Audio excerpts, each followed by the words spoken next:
அடுத்த அரசியல் தலைமுறை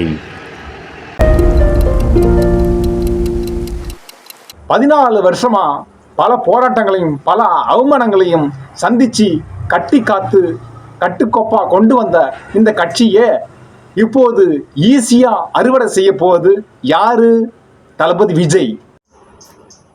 உண்மைதான். ஏன் இந்த கட்சி கையை விட்டு போனது? சீமான் மேல ஜனங்களுக்கு ஏன் நம்பிக்கை இழந்தாங்க? நம்பிக்கை இல்லை. தொண்டர்களுக்கு ஏன் நம்பிக்கை இல்லை? கூட இருந்த போராட்டக்காரர்கள்லாம் ஏன் இப்போது தூரம் போயிட்டாங்க? மற்ற வேற கட்சிகளில் போயிட்டு சேர ஆரம்பிச்சிட்டாங்க. இப்போ சொந்த தொண்டர்களும் ஏன் விஜய் பக்கம் திசை திரும்புறாங்க? காரணம் அண்ணனுடைய வாய். சீமானுடைய இந்த வாய் இருக்கே, விஷம் பிடிச்ச வாய். இந்த வாய் காரணம் அவருடைய கட்சி தொலைஞ்சு போச்சு. கூடையே ஒரு குள்ளநறிய வளர்த்து வச்சிருக்கே சாட்டை துரைமுருகன். மெயின் கூட இருந்த கட்சி தொண்டர்கள்லாம் மெயினாக வெளியில் போடுறதுக்கு முக்கிய பெரிய பங்கே சாட்டை துரைமுருகன். இவனுடைய வாயால் ஒரு வீடியோ போட்டு அவனோட சேனல்ல இருந்து போட்டு ஒருத்தனி தொண்டர்கள்லாம் கழுவி ஊற்றி இப்போ கட்சி மேலே உள்ள வெறுப்பு, சீமான் இவனுடைய வெறுப்பு, சாட்டை துரைமுருகன் மேலே உள்ள வெறுப்பு, மொத்த கட்சி மேலேயும் வெறுப்பாகி வெளியில் போயிட்டாங்க. இப்போ அவமானம் யாருக்கு? கட்சி ஆபத்து யாருக்கு? யாருடைய கட்சி யாருக்கு நஷ்டம்? சீமானுக்கும் தொண்டர்களுக்கும். சீமானை அப்போ எல்லாருமே ஒரு லூஸாக தான் நினைக்க ஆரம்பிச்சிட்டாங்க, ஒரு பைத்தியமாக நினைக்கிறாங்க. சீமான் ஒரு பெரிய ஆளை நினைக்கவே இல்லை. இப்போ சீப்பாக போயிட்டார். சீமான சாதாரணமாக ஆகிட்டு போச்சு. ஒரு காலத்தில் இப்படி இருந்தார் சீமான், இப்போ இப்படி ஆகிட்டார். என்ன பண்ணுறது? எப்படி இருந்த அண்ணன் இப்படி ஆகிட்டேன்.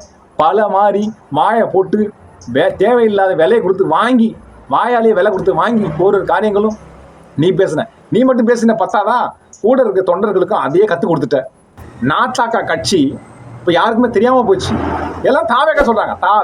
தாவேக்கான்னு பயங்கர ஃபேமஸ் ஆகிடுச்சு. தாவேக்கான்னு ஈஸியாக சொல்கிறாங்களே. நாட்டாக்கா யாரும் சொல்கிறதே கிடையாது. தாவேக்கா சின்ன குழந்தைங்கள் மனசு அதற்கும் தாவேக்கா வந்து போச்சு. அடுத்த தலைமுறைகள் மொத்தமாக தாவேக்காக தான் ஓட்டு போடுறாங்க.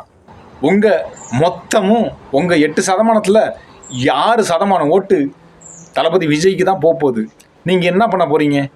தேவையில்லாமல் தனிச்சு நின்று மொத்தமாகவே உங்களை விட்டு போச்சு. கழுவி விட்டாங்க. தொண்டர்களும் போயிட்டாங்க. பேசாமல் விஜய் கட்சியில் இறங்க பாருங்கள். சிந்திச்சு பாருங்கள். 1 மாதமோ 2 மாதமோ ஆலோசனை செய்துட்டு மொத்த கட்சியும் தாவேக்காவில் சேர்றது தான் உங்களுக்கு புத்திசாலித்தனம். இந்த வீடியோ பிடிச்சா சப்ஸ்கிரைப் பண்ணுங்க மக்கா. தமிழ்நாட்டை கொஞ்சம் கேர்ஃபுல்லா ஹேண்டில் பண்ணுங்க சார். தமிழ்நாடு பல பேருக்கு தண்ணி காட்டின ஸ்டேட் சார். பல பேருக்கு தண்ணி காட்டின ஸ்டேட் சார். பார்த்து செய்யுங்க சார். மறந்துடாதீங்க சார். தமிழ்நாட்டில இருந்து வர ஜிஎஸ்டியே கரெக்டா வாங்கிக்கிறீங்க. ஆனா தமிழ்நாட்டுக்கு பட்ஜெட்ல நிதி ஒதுக்க மாட்டேங்கிறீங்க. நீங்க படிக்கிற நம்ம பிள்ளைங்களோட படிப்புக்கு நிதி ஒதுக்க மாட்டேங்கிறீங்க. ஆனா மும்மொழி கொள்கையை திணிக்கிறீங்க. டீலிமிட்டேஷன் என்ற பேர்ல தமிழ்நாட்டோட பார்லிமெண்ட் சீட்ஸ்லயும் கேள்வி பாக்குறீங்க.